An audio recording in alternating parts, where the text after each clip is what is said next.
Hello brothers and sisters, price the Lord, hope you doing good. So இன்றைக்கி 2024 வந்துட்டோம். Maybe நிறைய resolution, நிறைய தீர்மானங்களோடு நம்ம இந்த இயர்க்குள்ளே நுழைஞ்சிருப்போம்.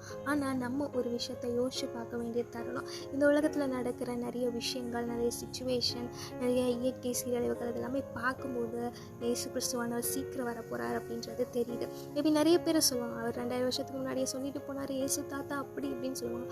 ஆனால் இதுக்கு மேலே காலம் செல்லாது. அன்றைக்கி நோவாவை இப்படி சொல்லும்போது அவனை பைத்தியக்காரன் அப்படின்னு சொல்லி இருக்கிறாங்க. இன்றைக்கி நிறைய பேர் இயேசுக்கு சீக்கிரமாக வரப்போகிறேன்னு சொன்னாங்கன்னா அவங்கள பைத்தியக்காரன்ற பட்டம் தான் ஏற்படுது. ஆனால் நோவாவோட முடிவு பார்த்தீங்க அப்படின்னா கண்டிப்பாக 40 நாள் மழை வந்துச்சு, மறுபடியும் பூமி அழிக்கப்பட்டுச்சு. ஸோ அதே போல் இப்போவும் நிறைய பேர் சொல்கிறாங்க இயேசு சீக்கிரமாக வரப்போகிறான்றது. அது பொய் கிடையாது, அது முழுக்க உண்மை. ஸோ இன்றைக்கும் ஆண்டவர் ஒரு வார்த்தை சொல்லியிருக்கிறாரு, நீ பாவம் செய்றியா இன்னும் பாவம் செய்ய, நீ நீதி செய்றியா இன்னும் நீதி செய்ய, என்ன வேணாலும் பண்ணு, ஆனால் நான் வரதா போகிறேன் அப்படின்னு சொல்கிறாரு. இன்னும் நம்ம மனம் திரும்பாமல் இருக்கிறோமா? ஆண்டவர் சொல்கிறாரு, repent now. God bless you.